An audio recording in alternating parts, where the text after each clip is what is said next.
Y para que nos explique más a fondo qué es todo esto que le hemos estado narrando, describiendo, platicando, se encuentra con nosotros y le agradezco muchísimo a la internacionalista Rina Musali. Rina, ¿cómo estás? Muy buenas tardes.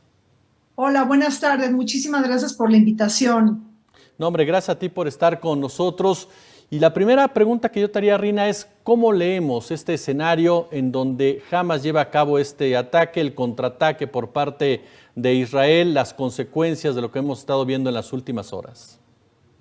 Pues mira, el mundo está conmocionado, abrimos un nuevo frente, es decir, de guerra, y no nos es suficiente ya el tema de la guerra o el conflicto bélico entre Rusia y Ucrania. Es realmente preocupante y sumamente delicado para la paz y la seguridad internacionales. El año pasado tuvimos la invasión de Rusia a Ucrania, ya cumplimos más de 500 días de un conflicto también que se pretende prolongar. Y pues ahora tenemos un foco de inestabilidad en Medio Oriente y eso pone en riesgo también la paz y la seguridad internacional. Tuvimos una reunión extraordinaria de emergencia en el Consejo de Seguridad de la ONU. Brasil está liderando los trabajos del Consejo de Seguridad, aunque es un miembro no permanente. Sin embargo, yo te diría que tenemos que ser muy cautelosos en lo que está pasando en Medio Oriente.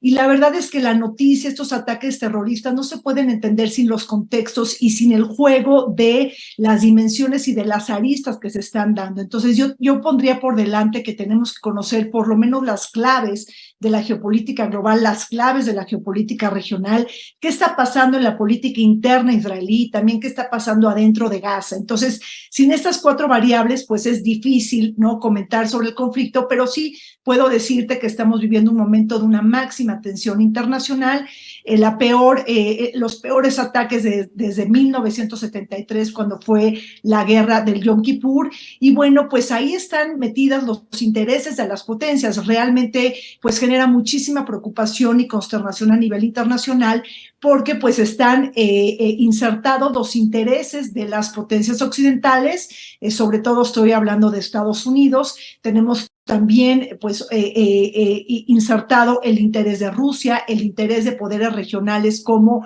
la República Islámica de Irán y de Arabia Saudita, que son dos poderes antagónicos en Medio Oriente, que sí restablecieron relaciones diplomáticas gracias a la mediación e intermediación de China durante este año, pero que de alguna manera siguen siendo pues juegos de poder, ¿no?, entre potencias que están rivalizando, ¿no?, poderes regionales que están rivalizando.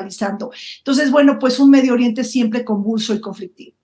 Rina, ¿tú ves algún vínculo a lo que está pasando en Ucrania? Porque a final de cuentas, en el fondo son los mismos jugadores, Estados Unidos, Rusia, China, Occidente, en pocas palabras. Lo que pasa en Ucrania con lo que está pasando en este momento en Medio Oriente, ya mencionabas, Arabia llega a un acuerdo con Rusia, con la intermediación de China, estaba a punto de llegar a un acuerdo con Israel, con la intermediación de Estados Unidos, que se derrumba por este momento que se vive. ¿Hay algún tipo de vínculo? ¿Tú lo ves en esta diatriba en donde se disputa en el fondo la supremacía, por un lado Estados Unidos, por el otro China y Rusia? Pues mira, es una pregunta excelente y te agradezco que la formules así. Mira, yo lo que estoy viendo es que sí hay un común denominador, porque tenemos prácticamente a Irán y a Rusia, que son como los grandes enemigos ahora de Estados Unidos, y de alguna manera Irán y Rusia pues están unidos con Bashar al-Assad, el régimen de Siria, que finalmente, digo, ya tenemos una luz final más sobre o sea, el final de la guerra prácticamente, que pierde Estados Unidos y que yo creo que resulta vencedor tanto Irán como Rusia. Digo, no tenemos un cese al fuego formal, pero sí, efectivamente estamos viendo la correlación de fuerzas políticas en Ucrania, que de alguna manera se está extrapolando también al Medio Oriente. Y todo esto en un mundo completamente dividido, donde estamos viviendo una especie de guerra fría 2.0 entre Washington y Beijing, ¿no? Es decir, Estados Unidos, que hace todo lo posible por contener el ascenso geopolítico del gigante asiático, una política que oficializa, por así decirlo, Trump, pero que Biden también sigue adelante.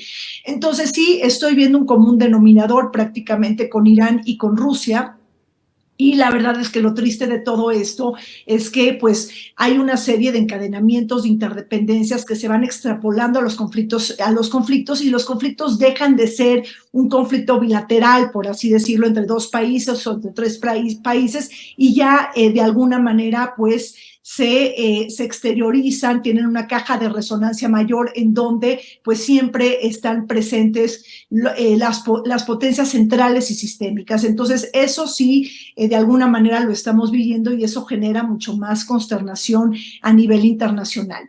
Por otro lado, vale la pena, digo, yo creo que hay muchísimos encadenamientos, pero uno de ellos, por ejemplo, sería que Zelensky pues pierde mucho, ¿no? Con este episodio tan lamentable que tuvimos en Medio Oriente, porque Zelensky ahora está peleando por recursos financieros para sostener su guerra con Rusia, ¿no? Prácticamente un país que ha sido invadido. Entonces estamos viendo que al interior del Partido Republicano tenemos la caída de Kevin McCarthy, o sea, es decir, lo expulsan como presidente de la Cámara de Representantes. Luego también tenemos toda la problemática del senador demócrata Bob Menéndez, ¿no? Que lo están acusando por corrupción. Y todo eso está totalmente relacionado porque cuando vemos lo de Kevin McCarthy, bueno, pues apoyó un presupuesto, apoyó ayuda y mayor asistencia a Ucrania. Y como no es un trompista radical o un trompista light, pues de alguna manera, pues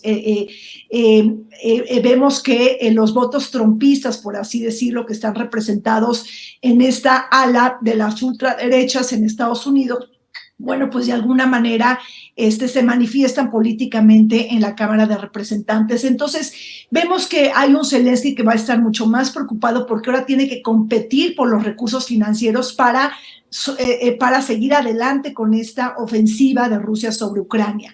Y bueno, pues sí, vemos también, tenemos el caso también del mercado ilícito de armas, que también se está dando auge con la guerra en Ucrania, y quizá pues Hamas está utilizando ciertas armas que Occidente le proveyó a la misma Ucrania. Entonces, finalmente se da una cadena de juegos en todo esto, muy complicada de entender. Por eso yo decía que tenemos que apostarle a los contextos para realmente poder colocar la información de una manera que pueda ser entendible, porque tenemos que descifrar, tenemos que desgranar todos los intereses velados que hay atrás de los primeros ministros, de los presidentes, de los actores políticos, de los estados, porque muchas veces el interés particular de un primer ministro o de un presidente, pues sobrepasa al interés nacional, ¿no? Y ahí es cuando, pues hay que tener cuidado. El caso del primer ministro de Israel, que está buscando esquivar el juicio político muy al estilo trumpista, esquivar que vaya a la cárcel y que de alguna manera plantea una reforma judicial que genera una cierta polarización, una enorme polarización en Israel y que de alguna manera genera fisuras en el ejército, cuando el ejército es una institución completamente bien valorada en Israel, uno de los ejércitos más eficientes del mundo, y que con tanta polarización política pues se dejan cabos sueltos y se tiene un ataque pues que los agarra boca abajo, prácticamente no preparados, desprevenidos y desconcentrados. Entonces, bueno, pues, en fin, un chorro de empantanamientos, ¿no? Con esta nueva inestabilidad en Medio Oriente. Rina Musali, te agradezco muchísimo, Rina, estos minutos y este análisis para Noticias 360 de la tarde, y estamos en contacto si nos lo permites. Claro que sí. Muchísimas gracias por la invitación. Gracias, Rina Musali, internacionalista.